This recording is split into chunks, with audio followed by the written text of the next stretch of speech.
Tennessee में Christmas का दिन था, जहां पूरे अमेरिका में फैमिलीज गिफ्ट खोल रही थी और हॉलिडे मील एंजॉय कर रही थी।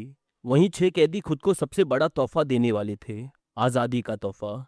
इन 6 लोगों को कॉकी काउंटी जेल में बंद किया गया था। कुछ लोग सीरियस क्राइम्स के लिए ट्रायल का वेट कर रहे थे, तो कुछ ड्रग्स और रॉबरी के चक्कर में सजा काट रहे थे। उनमें से एक खतरनाक प्रोफेशनल क्रिमिनल था, जिसके पास खोने को कुछ नहीं था। जिस जेल में वो थे उसकी हालत बहुत ही खराब थी। दीवारें गिर रही थी, पाइप से पानी रिस रहा था और सेल के दरवाजे मुश्किल से बंद होते थे। एक कैदी ने नोटिस किया कि दीवार के पीछे पानी लगने से टॉयलेट ढीला हो गया था। उन्हें रियलाइज हुआ कि टॉयलेट को बाहर खींचकर उस छेद के रास्ते भाग सकते हैं। ये एक अजीबोगरीब प्लान था, लेकिन शायद काम कर जाए। क्रिसमस की रात इन 6 लोगों ने अपनी चाल चली। उन्होंने टॉयलेट को एक तरफ धक्का दिया और दीवार के पार रेंग कर आजादी हासिल कर ली। लेकिन भाग निकलना तो उनकी प्रॉब्लम की बस शुरुआत थी। अब वो भगौड़े थे, जिनके पास छुपने के लिए कोई जगह नहीं थी और पुलिस उनका पीछा कर रही थी। वो कब तक फ्री रह सकते हैं? वो कहाँ छिपेंगे? क्या वो न्यू ईयर तक आजाद रहेंगे या फिर से सलाखों के पीछे होंगे? आप देखते रहिए।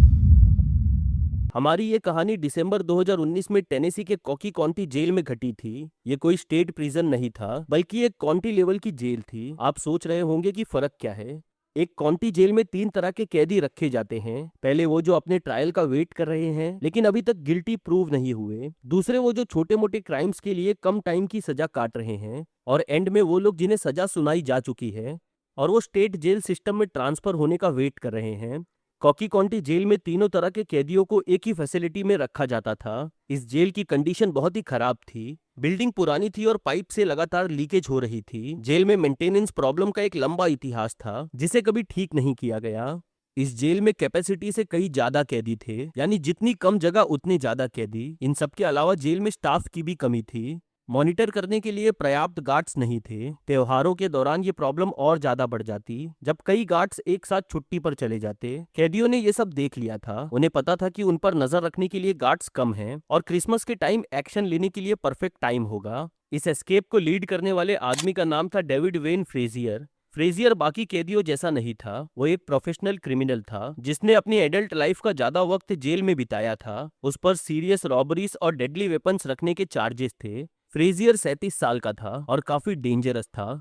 उसे अपनी मनचाही चीज पाने के लिए वायलेंस यूज करने में कोई हिचकिचाहट नहीं थी। फ्रेजियर जैसे आदमी को एक हाई सिक्योरिटी जेल में होना चाहिए था, लेकिन सिस्टम की वजह से वो यहाँ था। फ्रेजियर ने जेल आते ही सब कुछ ऑब्जर्व करना शुरू कर दिया। उसने कमजोर दीवारें देखी, लीकेज पाइप्स देखे और गार्ड्स की कम गिनती नोटिस की। उसने ये भी देखा कि लाइट्स बंद होने के बाद भी कैदी थोड़ा इधर उधर घूम सकते थे, क्योंकि दरवाजे ठीक से बंद नहीं होते थे। सबसे जरूरी बात उसने नोटिस की कि एक सेल का टॉयलेट ढीला था। टॉयलेट के पीछे से लीकेज की वजह से दीवार नरम और अनस्टेबल हो गई थी। फ्रेजियर को रियलाइज हुआ कि अगर वो जोर से धक्का दे तो वो टॉयलेट को दीवार से बाहर निकाल सकता है। उस दीवार के पीछे एक पुरानी चिमनी जैसा स्ट्रक्चर था, जो बाहर की तरफ खुलता था। यही उसका एग्जिट रूट था। लेकिन फ्रेजियर ये अकेले नहीं कर सकता था। उसे हैवी टॉयलेट को हटाने के लिए हेल्प चाहिए थी, और ऐसे लोग चाहिए थे जो राज रख सके। वो जेल में पार्टनर्स ढूंढने लगा। पुराने कैदी बिना बोले ही एक दूसरे की नीयत समझ लेते हैं। फ्रेजियर ने सबसे पहले हार्स वेड एलन नाम के लड़के से बात की। एलन सिर्फ 24 साल का था और कोई प्रोफेशनल क्रिमिनल नहीं था। वो बस एक बच्चा था जो गलत डिसीजन लेते रहता था। एलन को सिर्फ 45 दिनों की सजा मिली थी और वो जल्दी रिहा होने वाला था। लेकिन जब फ्रेजियर ने उसे प्लान बताया तो एलन को इंटरेस्ट आ गया। वो क्रिसमस जेल में नहीं बिताना चाहता था। एलन ने हाँ कर दी। हालांकि उसका फायदा कम और नुकसान ज्यादा था। ये उसकी लाइफ की सबसे बड़ी गलती साबित होने वाली थी। फ्रेजियर ने टोटल 4 कैदियों को रिक्रूट किया। स्टीवन एडवर्ड लुइस, जिसे ड्रग्स और फायर आर्म्स के चक्कर में पकड़ा गया था। उसे पता था कि अगर वो गिल्टी पाया गया तो उसे लंबी सजा होगी। एरिक क्लिक भी टीम में शामिल हुआ, जो चोरियों की कार्स और ड्रग्स जैसे केसेस में अंदर था। इसके बाद जॉन स्पेयर ने ज्वाइन किया। स्प्रेयर कई सालों से ड्रग्स, क्राइम्स और चोरियों के लिए जेल का चक्कर काट रहा था। वो सिस्टम को अच्छी तरह समझता था। उसने फ्रेजियर को चिमनी और टॉयलेट को घूरते हुए देखकर ही समझ लिया था कि कुछ बड़ा होने वाला है। स्प्रेयर ने सिग्नल दे दिया कि वो भी इस प्लान में शामिल है। लास्ट रिक्रूटमेंट था जॉन शीही। जॉन 38 साल का था और जेल में उसकी रेपुटेशन काफी धार्मिक आदमी की थी। वो हर संडे बाइबल स्टडी करने के लिए जाता था। गार्ड्स उसे एक भगवान से डरने वाला कैदी मानते थे, जो कोई परेशानी खड़ी नहीं करेगा। जॉन की ये इमेज एस्केप में बहुत बड़ा रोल प्ले करेगी। अब फ्रेजियर के पास उसकी टीम थी, टोटल 6 लोग। उसने कैंटीन में सबको इकट्ठा किया और प्लान एक्सप्लेन किया। उन्हें टॉयलेट को दीवार से हटाना था, चिमनी तक पहुंचना था और वहां से एक मेटल का दरवाजा तोड़कर बाहर निकलना था। प्लान सिंपल था लेकिन काफी रिस्की भी था। उन्हें ये काम रात में करना था जब गार्ड्स कम होते हैं और सबसे जरूरी उन्हें बिल्कुल साइलेंट रहना था। क्रिसमस की रात थी। टेनेसी के लोग सो रहे थे और ये 6 कैदी सेल में इकट्ठा हुए। फ्रिजेर ने सबको टॉयलेट पर हाथ रखने को कहा और 3 तक गिनने का वेट करने को कहा, लेकिन तभी एक कैदी ने बीच में टोक दिया। वो जानना चाहता था कि धक्का 3 बोलने पर देना है या 3 के बाद। फ्रिजेर को गुस्सा आया। उसने सबको चुप कराया और कहा धक्का हाथों से देना है और ठीक 3 गिनने पर देना है। उसने गिनती शुरू की, 1 2, लेकिन 3 बोलने से पहले ही उन्हें कदमों की आहट सुनाई दी। एक गार्ड आ रहा था। फ्रिजेर ने तुरंत सबको बाथरूम स्टॉल में छुपने को कहा। वो लोग तेजी से गायब हो गए। आप सोच रहे होंगे कि ये इतनी रात को सेल के बाहर कैसे थे। इसका जवाब वही जेल का बुरा मैनेजमेंट था। कुछ सेल डोर्स लॉक नहीं होते थे। गार्ड बाथरूम एरिया में आया और उसने देखा कि जॉन सिंह के पास अकेले खड़ा है। जॉन को तुरंत डिसीजन लेना था। सब कुछ इस बात पर डिपेंड करता था कि वो अब क्या बोलेगा। उसने गार्ड को कहा कि वो यहाँ पर प्रेयर्स करने आया है। जॉन ने कहा कि वो प्रेयर करने के लिए कोई शांत जगह ढूंढ रहा था और इसीलिए वो बाथरूम में आया है। याद रहे कि जेल में जॉन की इमेज एक धार्मिक आदमी की थी। गार्ड ने उसे हर संडे बाइबल स्टडी करते देखा था, इसीलिए वो उसे एक खुदा से डरने वाला कैदी मानते थे जो कभी लफड़ा नहीं करता। गार्ड ने एक पल के लिए जॉन को देखा, फिर हाथ हिलाए और उसे अकेला छोड़कर चला गया। बाकी 5 कैदी को अपनी आंखों पर यकीन नहीं हुआ। जॉन ने अपनी दिमागी हालत और पुराने रेपुटेशन के दम पर पूरे एस्केप प्लान को बचा लिया था। गार्ड के जाते ही उन्होंने दोबारा कोशिश शुरू की। फ्रेजर ने 3 तक गिनती की और वो सब पूरी ताकत से धक्का देने लगे, लेकिन तभी उनमें से एक ने अचानक सबको रोकने को कहा। उसने टॉयलेट के पीछे कुछ देखा था। दीवार के पैरेलल एक प्रेशर पाइप लगा हुआ था। अगर टॉयलेट निकालते वक्त ये पाइप टूट जाता तो 2 मिनट में पूरी जेल पानी से भर जाती।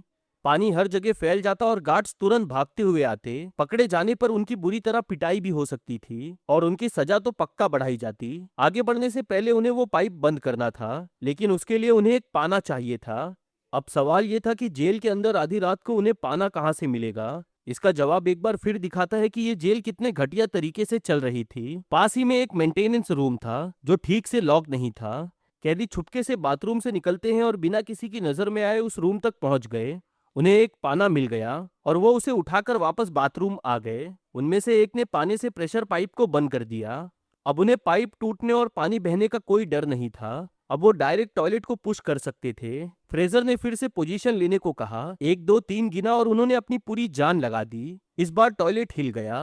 वो दीवार से बिल्कुल वैसे ही बाहर आया जैसे फ्रेजर ने सोचा था। उसके पीछे एक पुरानी नरम दीवार थी जो लीकेज की वजह से खोखली हो चुकी थी। उन्होंने उसे अपने हाथों से ही तोड़ दिया। दीवार की दूसरी तरफ एक पुरानी चिमनी का स्ट्रक्चर था। वहां अंधेरा और धूल थी, लेकिन वही रास्ता था जो बाहर जाता था। वो 6 आदमी एक एक करके चिमनी में चढ़ गए और नीचे उतरने लगे। सबसे नीचे एक पतला जंग लगा हुआ मेटल का दरवाजा था। बस वही एक चीज उनके और आजादी के बीच खड़ी थी। उन्होंने जोर से लात मारी और कुछ ही देर में वो दरवाजा टूट गया। अचानक वो ठंडी रात की हवा में जेल के बाहर खड़े थे। उन्होंने कर दिखाया था। वो क्रिसमस के दिन कॉके काउंटी जेल से भाग निकले थे। वो कुछ देर वहां खड़े रहे, बस उस पल को महसूस करते हुए। वो आजाद थे, लेकिन फ्रेजर ने तुरंत याद दिलाया कि जश्न का टाइम नहीं है। सुबह होते ही गिनती होगी और गार्ड्स को पता चल जाएगा। पुलिस हर जगह उन्हें ढूंढ रही होगी। फ्रेजर ने वार्न किया कि पुलिस उन पर गोली भी चला सकती है। उन्होंने एक दूसरे को मैरी क्रिसमस कहा और अपने अपने रास्ते निकल गए। अब हर कोई अपने दम पर छिपने की जगह ढूंढ रहा था। जॉन स्प्रियर के पास जाने की कोई जगह नहीं थी, तो वो सीधा अपने घर चला गया। उसका भाई डैनियल उसे देखकर खुश हुआ, लेकिन उसे सीरियसनेस का अंदाजा नहीं था। स्प्रेयर घर पर तो था, पर काफी घबराया हुआ था। वो बार बार खिड़की के बाहर देख रहा था, क्योंकि उसे पता था कि पुलिस कभी भी आ सकती है। वहीं दूसरी तरफ हार्स वेड एलन जेल से 2 किलोमीटर दूर निकल चुका था। वो अपने दोस्त के घर गया। उसका दोस्त नींद में था। जब दरवाजा खोला तो एलन को देखकर हैरान रह गया। उसने पूछा क्या उन्होंने उसे अच्छे बर्ताव के लिए छोड़ दिया। एलन ने मजाक में कहा कि उन्होंने उसे क्रिसमस मनाने के लिए छोड़ा है। उसका दोस्त एलन को अंदर ले गया, लेकिन एलन अंदर से टूट रहा था। भगौड़ा होने का दबाव उस पर हावी हो रहा था। उसे नशा करने की तलब होने लगी। जेल में गार्ड्स को सुबह इस एस्केप का पता चला। जब उन्हें दीवार में छेद मिला तो जेल के गार्ड शेफर फॉन्टेस हैरान रह गए। एक टॉयलेट को तोड़कर 6 कैदी बाहर चले गए। ये जेल के लिए एक शर्मनाक घटना थी। शेफर्ड ने तुरंत टीम भेजी और सबसे पहले कैदियों के रिश्तेदारों के घर पर रेड मारी। जॉन सिफर सबसे पहले पकड़ा गया। एस्केप के 12 घंटे के अंदर ही पुलिस ने उसे उसके घर से अरेस्ट कर लिया। जब आप जेल से भागें तो कभी घर नहीं जाना चाहिए, लेकिन शेफर्ड के पास कोई दूसरा ऑप्शन नहीं था। स्टीवन एडवर्ड लुइस ने थोड़ी चतुराई दिखाई। उसने कपड़े बदल लिए ताकि वो कैदी ना लगे और अपने एक पुराने दोस्त के घर चला गया। एक बार तो पुलिस की कार उसके पास से भी गुजरी और ऑफिसर ने उसे मैरी क्रिसमस भी विश किया और लुइस ने भी वापस विश किया। ऑफिसर उसे पहचान नहीं पाए, लेकिन ये किस्मत ज्यादा देर तक नहीं चली। दिन ढलने से पहले ही पुलिस ने उसे पहचान लिया और एक फिल्मी चेस के बाद उसे गिरफ्तार कर लिया। एरिक क्लिक टेनेसी से बाहर निकलने की कोशिश कर रहा था। वो एक कार में बैठकर भाग रहा था, लेकिन एक पेट्रोल कार ने उसे रोक लिया। एस्केप के 17 घंटे के बाद 6 महीने में 3 कैदी वापस जेल में थे। हार्से वेड एलन अभी भी आजाद था, लेकिन स्ट्रेस की वजह से वो ड्रग डीलर से मिलने चला गया। जैसे ही वो डील करने वाला था, पुलिस ने उसे धर दबोचा। एलन की सजा सिर्फ 45 दिन की बची थी, लेकिन अब इस एस्केप की वजह से उसे कई साल और अंदर रहना पड़ेगा। जॉन सीही, जो सबसे धार्मिक आदमी था, वो अपने पिता के घर गया था, लेकिन उसके पिता ने कहा कि वो वहां नहीं रह सकता है। जॉन एक झोपड़े में छुपा हुआ था, फिर आखिरकार उसे भी सरेंडर करना पड़ा। गार्ड सिफर फॉन्टेस ने प्रेस कॉन्फ्रेंस की और बताया कि 5 कैदी पकड़े जा चुके हैं, सिर्फ एक ही बाकी था और वो था सबसे डेंजर वाला, David when freezer. Guard sheriff ने अपनी टीम को वार्न किया कि फ्रीजर हथियार रखता है और काफी डेंजरस है।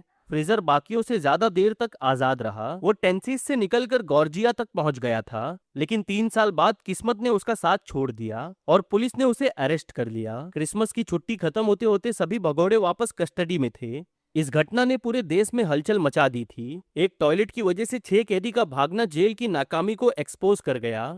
इसका नतीजा ये हुआ कि गार्ड सिफर्ड फॉन्टेस को अपना रेजिग्नेशन देना पड़ा और उन 6 कैदियों के लिए क्रिसमस का तोहफा एक लंबी सजा में बदल गया। वो न्यू ईयर वापस जेल में मना रहे थे, जहां से वो भागे थे। हमारी कहानी यहाँ खत्म होती है। आपको ये कहानी कैसी लगी कमेंट सेक्शन में लिखकर जरूर बताएं।